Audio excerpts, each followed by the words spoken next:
You are listening to Radio Maria Canada. We now present the Health Hub, hosted by Kathy Biasi.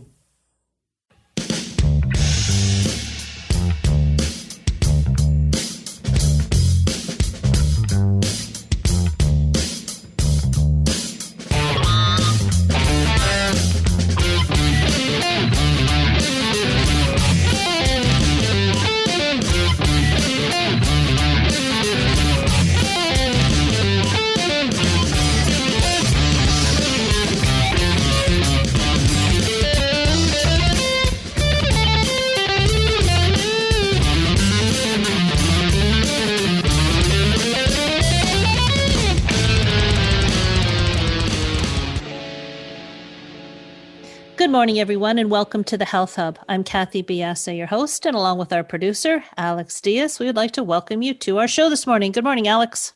Good morning, Kathy. How are you keeping? Good. How are you keeping? Not too bad. Not too bad. Pretty good. Thank you. Excellent. We have a nice, beautiful day out here. All is good. Today's show, everybody, is being taped soon enough. We'll be back into the studio. I'm confident about that. But today's show is being taped. Looking forward to it for sure. Oh, so am I. So am I. And the new studio. Yes. Be great. So no calling in, but please do follow us on our social sites. We're on Instagram, Twitter, and Facebook, and we are at the Health Hub RMC on all three locations. And continue to send your emails. We are at thh@radiomaria.ca. And subscribe to our podcast. We are the Health Hub on iTunes, SoundCloud, Spotify, all your favorite podcast platforms. And that way you won't miss a single one of our awesome guests. And you can also find all of our podcasts on the Radio Maria Canada website. And you can find them on, so I'll give you the address for that, which is radiomaria.ca. And then on my website, which is kathybiasi.com. So our guest today is Dr. Nicolas Romanov. And a little backstory with him. I hurt myself running last summer. And long story short, someone put me onto a book called The Running Revolution that was written by him. And the pose method, which was created by him. He is a scientist, as you will find out. And this book it's all over the world. And it's an awesome book. It's helped me to get my running shoes back on. He's going to teach us a bit about how running is not a natural thing. There is technique behind it if you want to be proficient in it. But anyways, Dr. Nicolas Romanov graduated with honors in 1974 with a Bachelor of Science in Physical Education. And as a teacher, he later discovered that while there was plenty of instruction on techniques in other sports, in running there was instead an eclectic collection of ideas. The pose method was developed out of necessity in 1977. It is now widely popular among recreational and elite runners and triathletes, practiced by professional athletes, used by physical therapists that appreciate its framework for preventing and treating running injuries. In October of 2020, after 11 years of active implementation, the pose method became the running method of choice for the U.S. Army and included in the official Army Field Manual. Dr. Romanov's books are sold worldwide, and The Running Revolution, which is the book that I was just talking to you about, became a bestseller translated into 12 languages. As a sports scientist and an Olympic coach, Dr. Romanov is on a mission to advance the science of human movement and make it useful for people. Preventative approach is the best way forward, but while everyone insists that an active lifestyle is the answer, nobody talks about injuries that prevent people from staying active if proper movement is not taught or learned. Dr. Romanov is committed to empowering people to take greater control of their well-being and enabling them to prevent common running-related injuries. This is a must-listen and a must-read if you are a runner, want to be a runner. This has had profound impact on, as mentioned, elite runners and beginning runners. So very, very well written book. Very simple to follow, and I have been a student of it. Some of the learning points that we will cover: what is the pose method of running? Are we all born to run, or is there technique involved? And what gravity has to do with running properly? So everybody, please stay tuned. This is a wonderful interview with Dr. Romanov, and we will be back in a few minutes.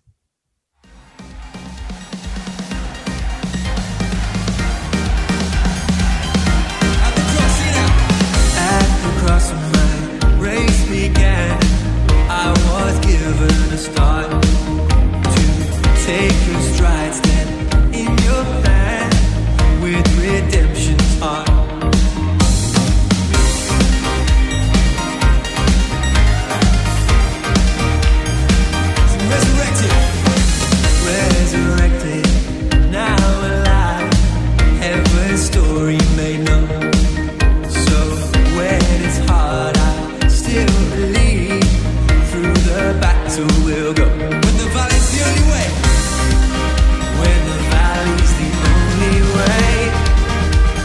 light that will never fade. I know you will be leading me out. So faith, keep me fighting, and love, keep me running, running the beautiful race, running the beautiful race, running the beautiful race, running the beautiful race. Governments and galaxies, I know you have control. So take the faith inside of me, Lord, I pray it will grow. The love of God is evergreen, it doesn't melt as the snow. So when it's hard, I still believe through the battle we'll go. When to fight is the only way, there's a name that will never fail. Jesus, Jesus, you will be leading me out, yeah. So faith, keep me fighting, and love, keep me running, running the beautiful race, running the beautiful race, running the beautiful race, running the beautiful race.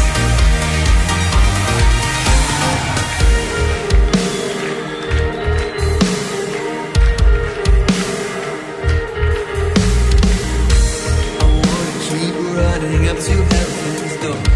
I wanna keep running up to heaven's door. I wanna keep running up to heaven's door. I wanna keep running up to heaven's door. So help me keep running up to heaven's door. Help me keep running up to heaven's door. So help me keep running up to heaven's door. Yeah. So faith, keep me fighting,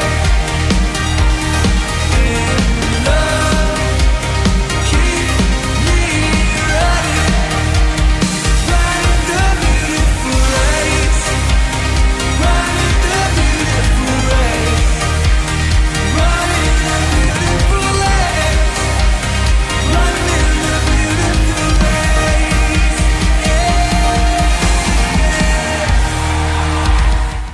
You are listening to Radio Maria Canada. We now continue with the program, The Health Hub, hosted by Kathy Biasi.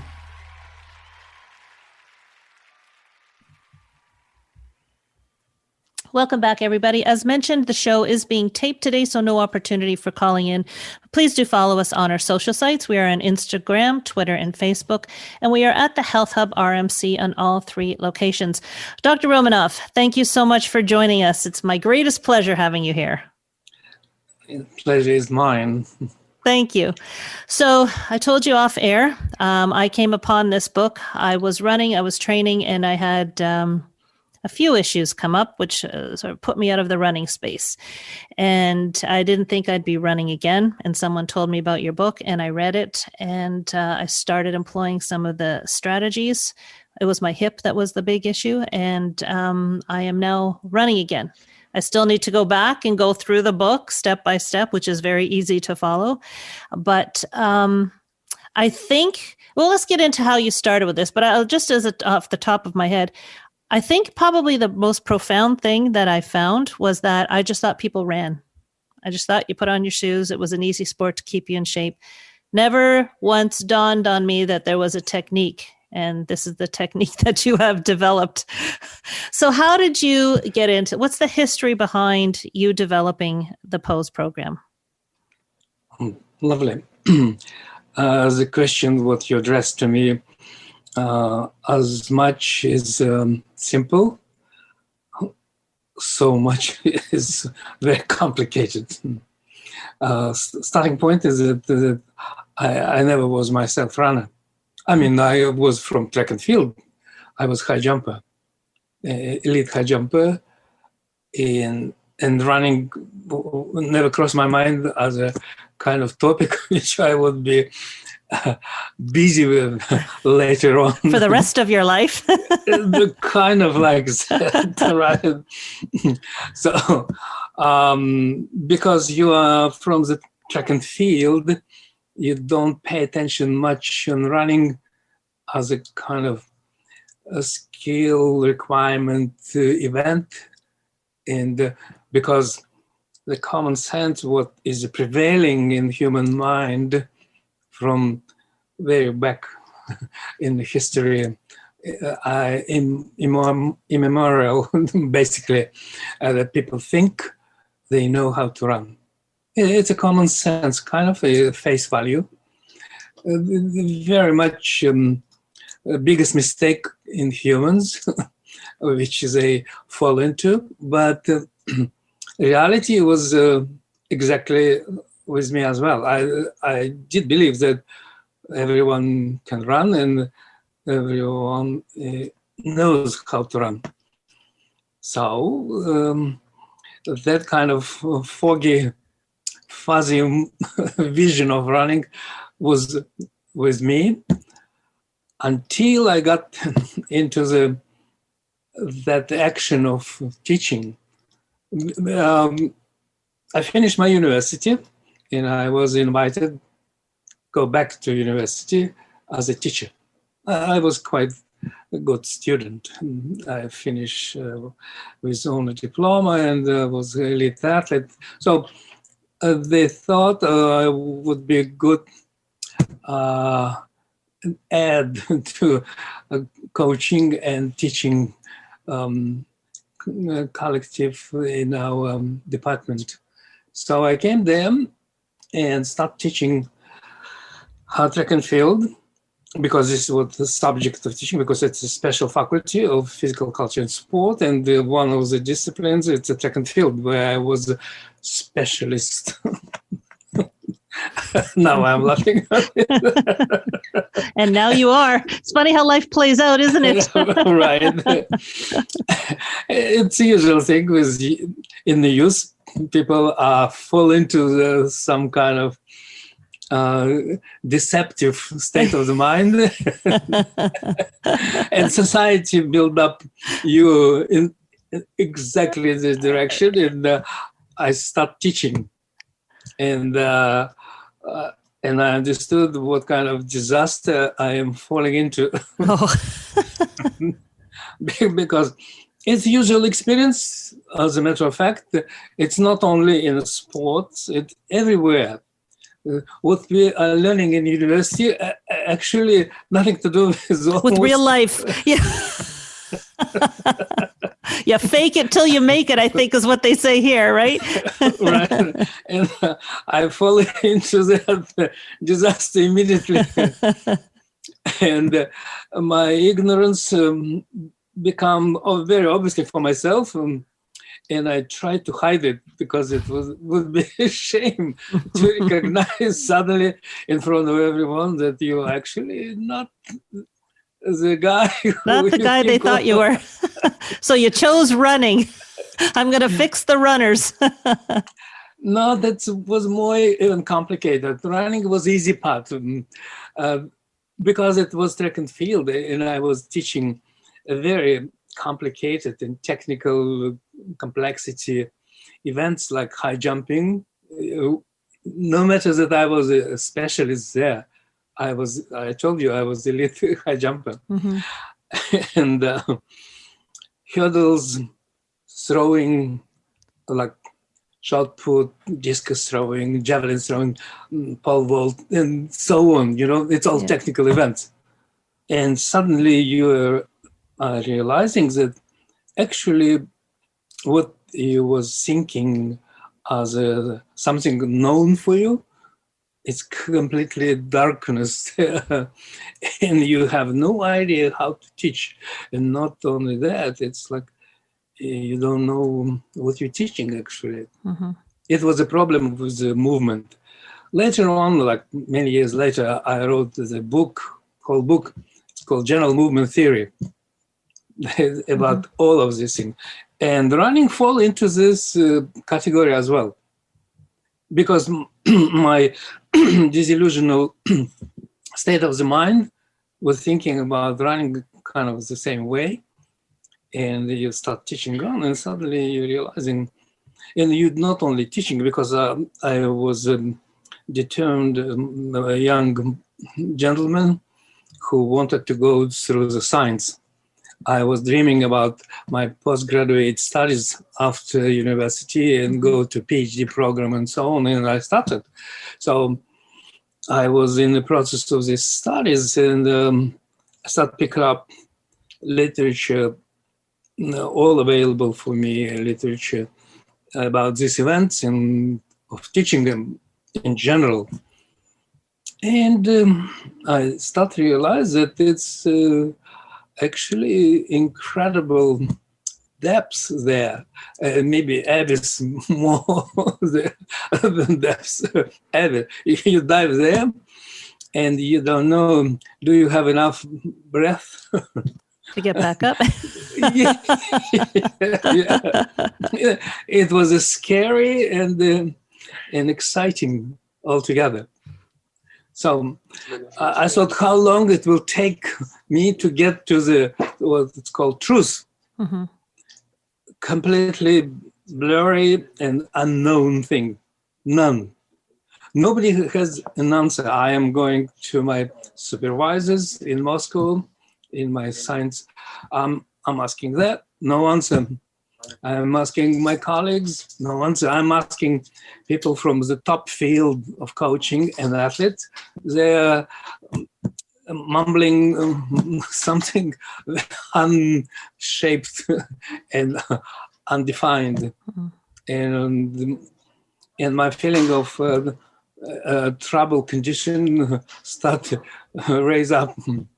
So much efforts to, let's say, like to the truth, seeking for the truth start increasing.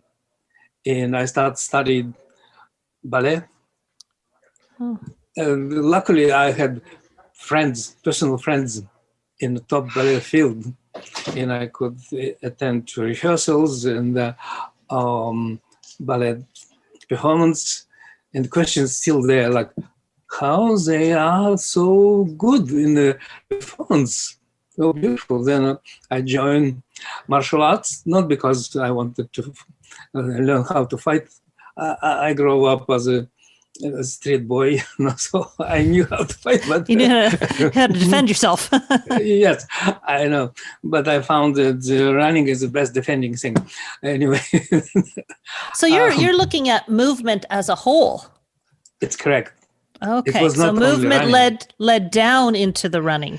Yes, absolutely. Running was a kind of outcome together with that, what it came with. And it kind of was the easy part. The running was the easy part.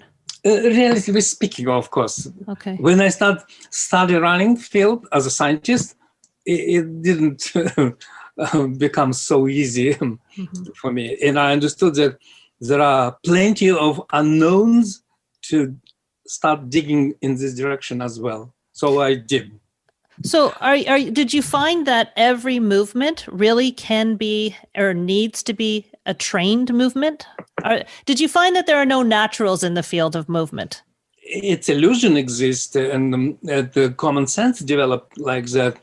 And people are playing with terms like natural, not really knowing what natural means. You see, now I am talking to you as a scientist because I start digging into the epistemology, where it's coming from, like genesis of these things, the origin of things. And I found that actually it's empty place. So everyone cultivates. You start with because in your book, in the pose method, you mentioned Usain Bolt. Right. He is still, no matter of his genius performance, the gift, what he got, he's ignorant. As a performer, this part is in sport, brought up to us so many examples of that kind of, I call it cognitive dissonance stage. It's basically running with a cognitive dissonance field. People just go. Yes, right. But Usain Bolt is not alone, came up with that. Way back in the 70s, one of Mark Spitz, 9 gold medalist in Olympic Games. And still at that time was a standard in freestyle swimming. And his coach, James Councilman, described in this Science of Swimming, 1977 or 78 book was. When I read this, I was puzzled, because when he asked him what he's thinking about the run of swimming technique, Mark Spitz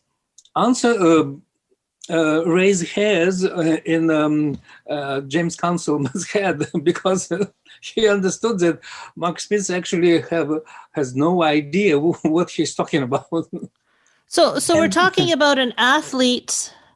Obviously, we're in a different place now. So before, we're talking about an athlete basically with natural ability performing their sport. It's confused with the technical piece. It's correct. This is nature and nurture.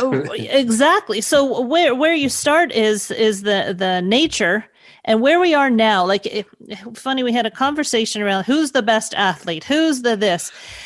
You can't really compare the two because the way science has moved forward and the technology of movement and the way you can change, now we're not talking about seconds finishing a race. We're talking about hundreds of seconds finishing a race. Correct.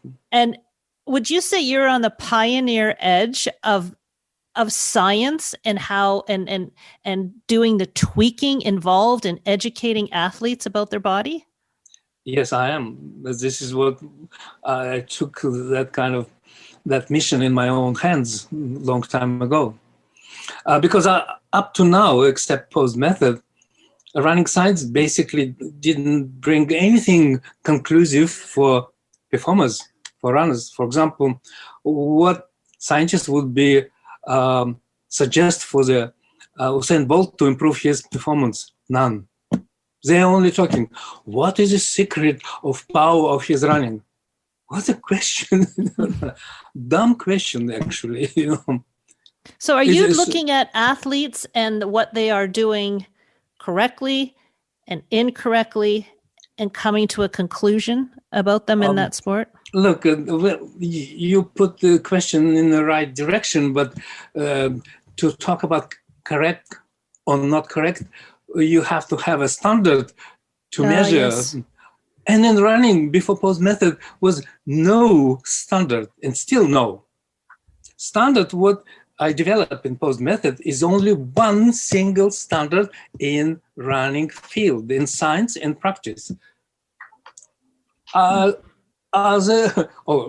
of the field is opinions. Mm-hmm. It's not my words, it's the words of the best scientists in this field, such Peter Kavanagh. You see, that is a sad part. So science over 100 years never developed concept of running as a horizontal repositioning of the human body and the standard of running to compare. So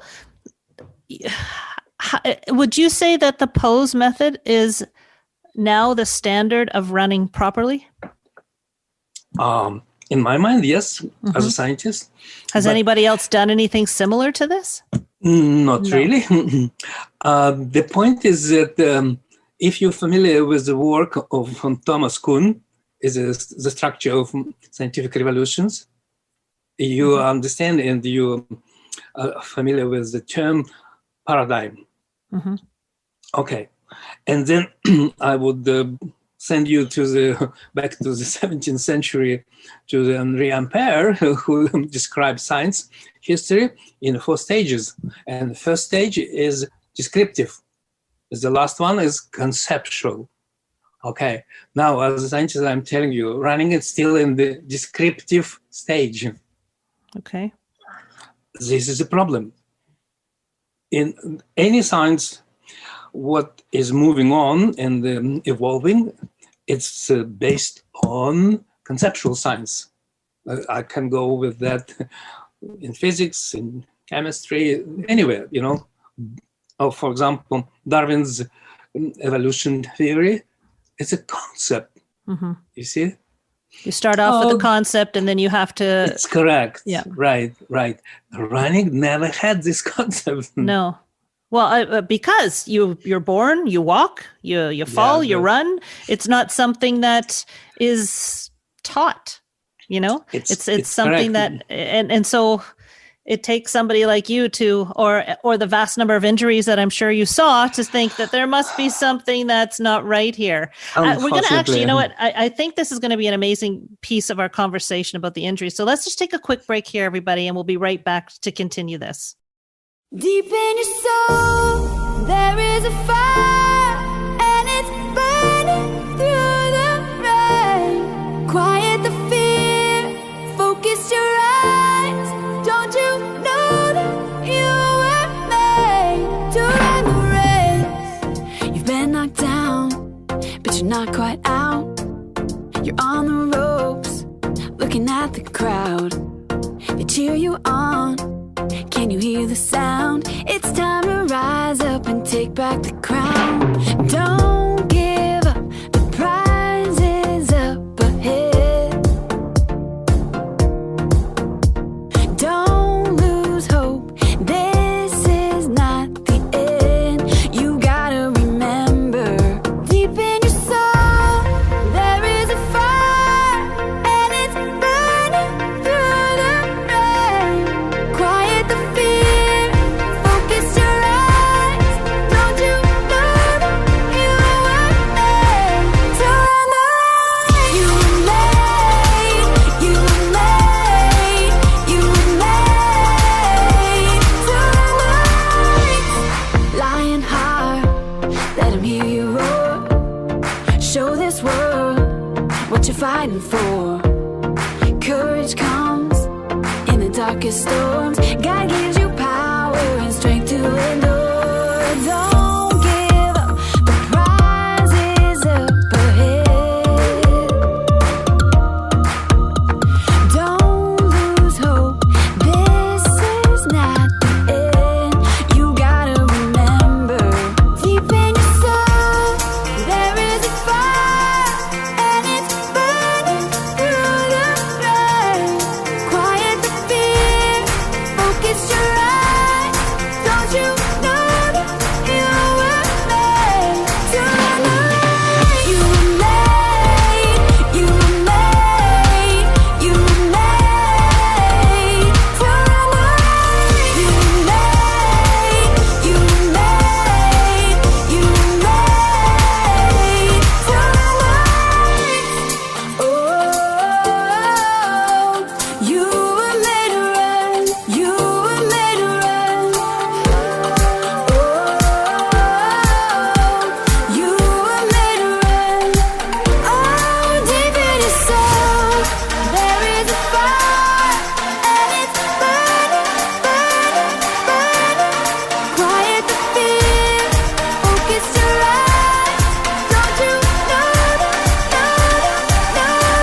you were made to run the race? You were made, you were made, you were made to run the race. You were made, you were made, you were made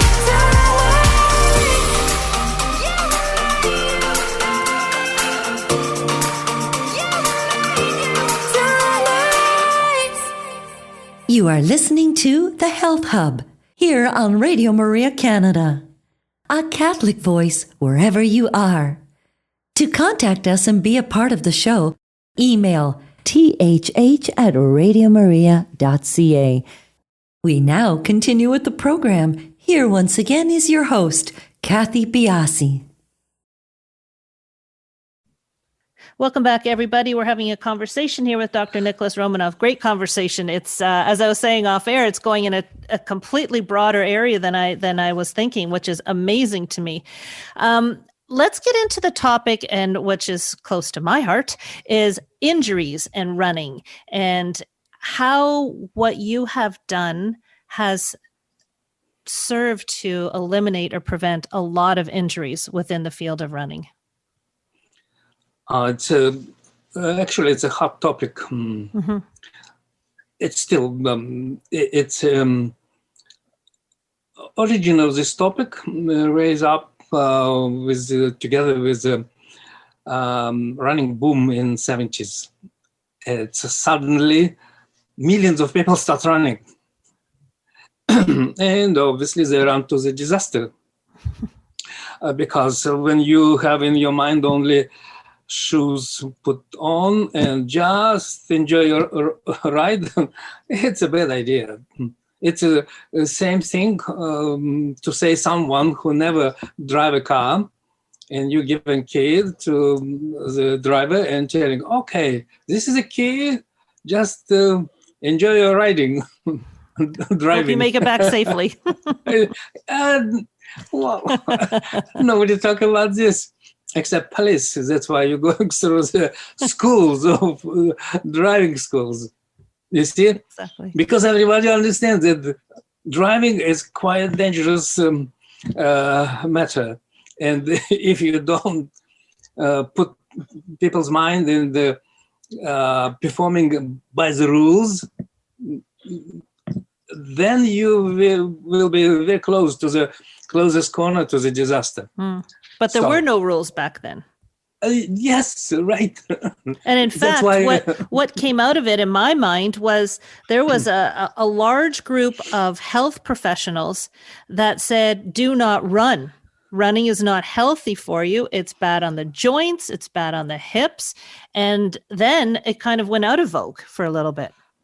It was controversy coming from the ignorance. And that controversy is that you're born to run. It's another ignorance as well. Even it was brought up by scientists, like Lieberman, for example, in his human evolutions, so Homo, and they try to find that you're born to run. And when I look around, I see more people born to eat, than run.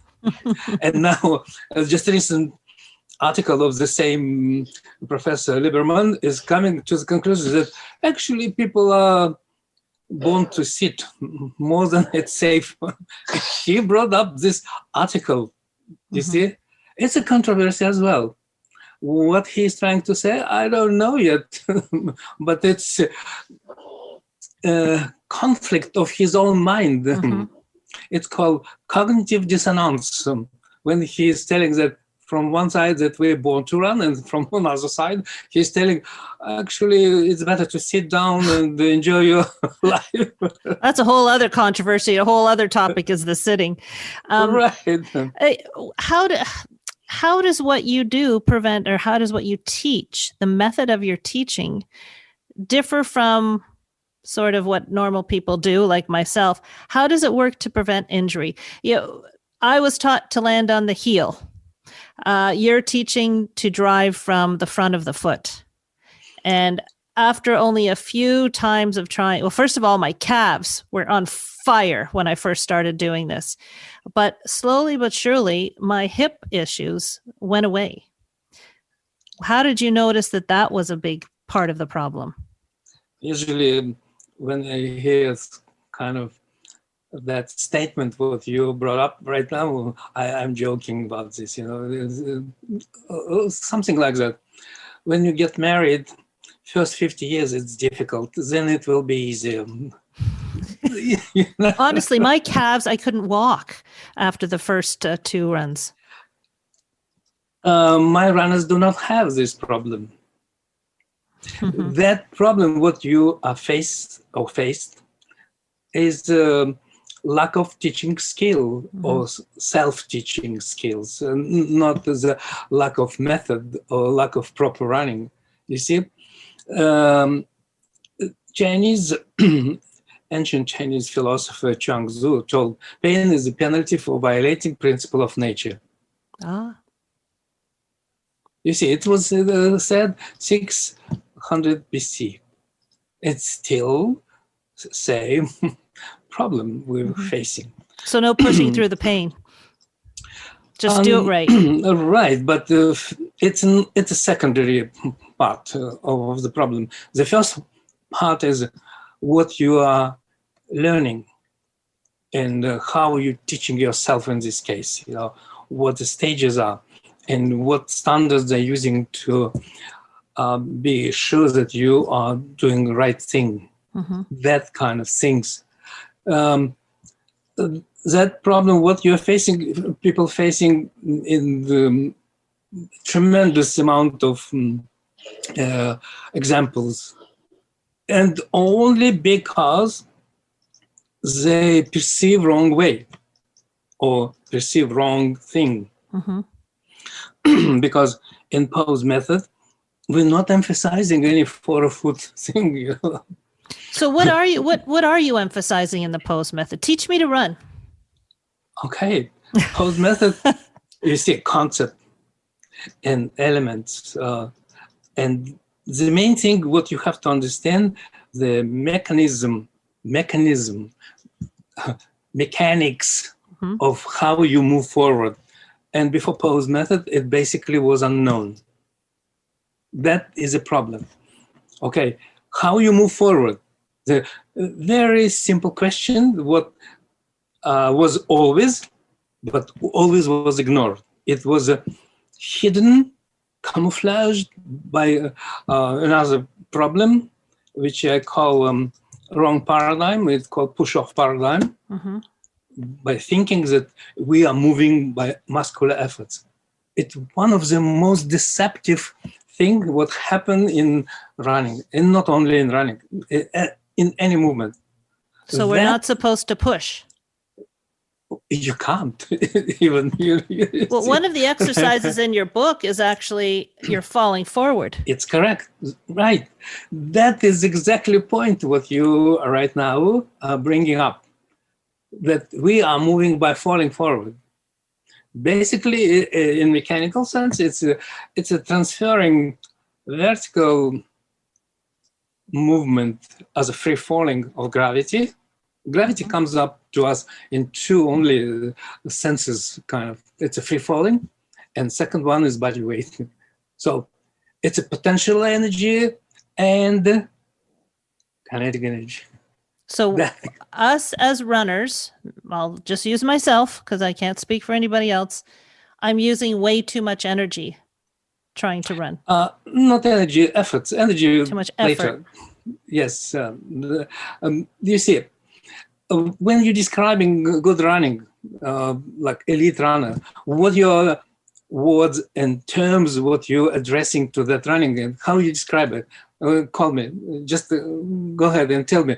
What is a distinctive characteristics, descriptive characteristics of elite runner? Kipchoge. All right, I agreed. They're fast. They have good posture. Oh, No? You have no idea what is that, but anyway, it's most people have no idea. They call posture, but when I'm asking what do you mean, most people are puzzled there. But more general terms, what people are using to describe this. You're not going to most famous and most usable terms of description of elite runner or runners. What? Next. Why are you not telling light? What do you mean? Effortless. Effortless, yes. Fly like a bird, Right? Run like a bird, run like Right. Short support. run like a gazelle, I guess. Run like a gazelle. Fly like a bird. Okay. It's a good image, but nothing would be transferring. The gazelle, it's 4 legs, Fair enough. I don't know what else to compare us to then. You see, this is the point. Because people describe running, very good running, what they're telling. Effortless, one of the first. Easy, smooth. Short support, high cadence or turnover, what they are using this term. What it all means. Where it's coming from, effortless thing. Nature, nothing gives you for free to make you effortless. Where it's coming from, this effortless running, that question you have to answer. So are good answer? runners naturally doing what you say is the right way to run? Would you say, is that where you got your information, was looking at elite runners? Yes, this is what my study came up. The question what I addressed to you, I mean, we're discussing which one is exactly what I addressed to myself. Why and how they are making run effortless. And this is runners that are going for speed, runners that, this is applicable to speed, distance, every runner. Yes, because the source of all of these things is one only in our Earth's gravitational field. So you're aiming for injury-free, yes, excellent styled running. Where does the shoe come involved in this? You talked about style, not style. Technique. Style, it's a fashion, style. Okay. It means what's the difference? The clothes is the same. Style is different, but the essence of clothes is the same, to cover your body. So can you improve the objective of a runner, someone like me, who is as low as you can probably go when you're talking about running, versus the elite Olympian? Can you improve running on all those spectrums? Of course. Who cares? I will quote you a paraphrase from Martina Navratilova. When she asked about the age, she told, the tennis ball doesn't know my age. And I paraphrase this exactly to the gravity. Gravity doesn't give a damn what you are, who you are. You elite runner or you are not elite runner. You are a lady or not. You overweight or not, and so on. Do you understand? Gravity is acting. Gravity do not give you discount because you're Canadian, American, Mexican, or any other nationality. Gravity is gravity. It's just a force which acting up and out of the body on that field of Earth. And we have to deal with that. But this is the source of our movement. And you have to understand how to assimilate this. How to use it to our benefit. Right. How to customize to you, to me, to anyone. You know, we need to have a tool for customization.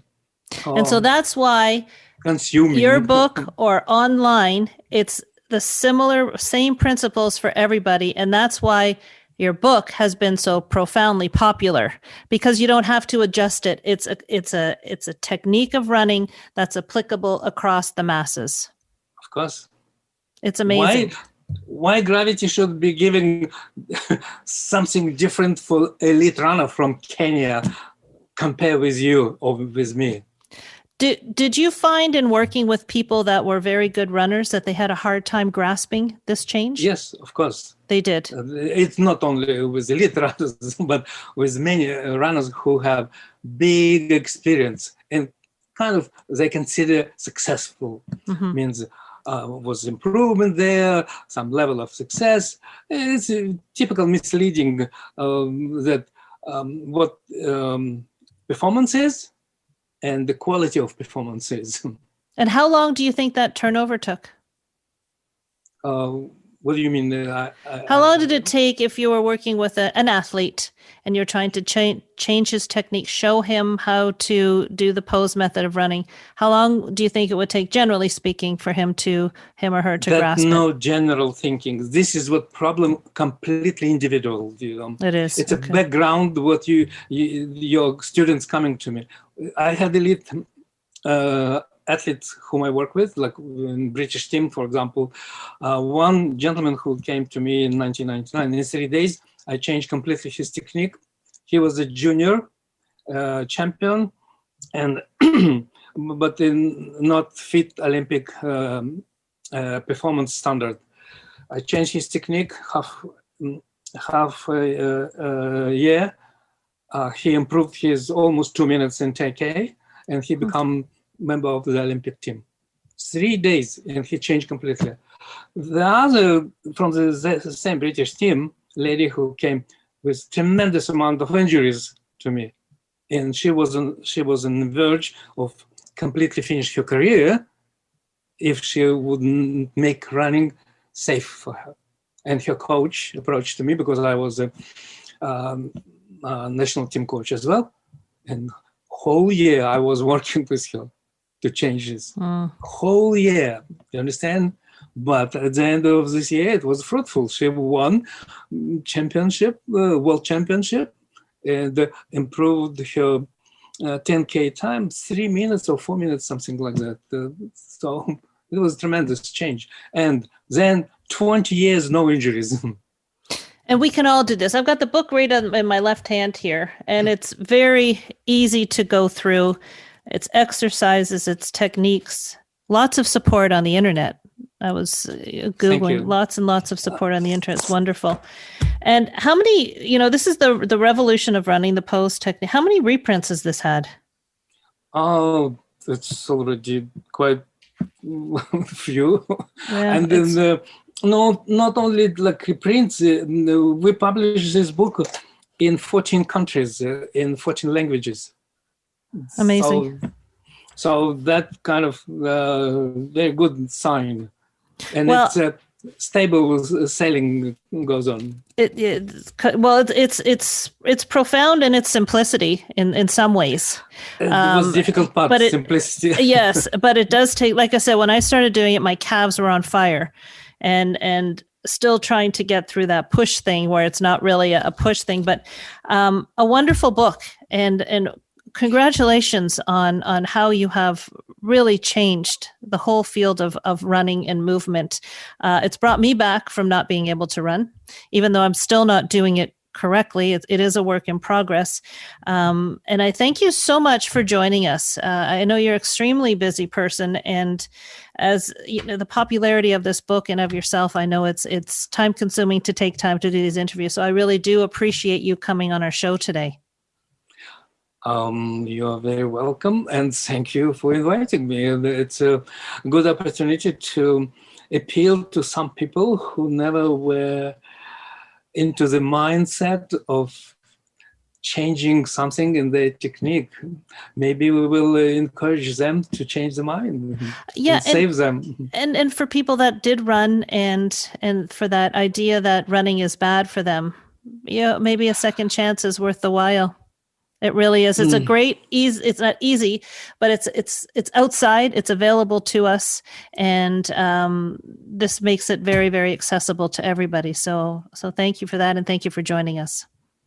My pleasure. I hope we will deliver this message for that people who are still hesitating. Mm-hmm. Yep. Well, I should do some videos and show people. If you want to start from the bottom, you start with me, work your way up. Everybody, we will talk to you next week on the Health Hub. For their own good, yes. Thank you. It's a good talk. Thank you. I enjoy it. Really. Thank you.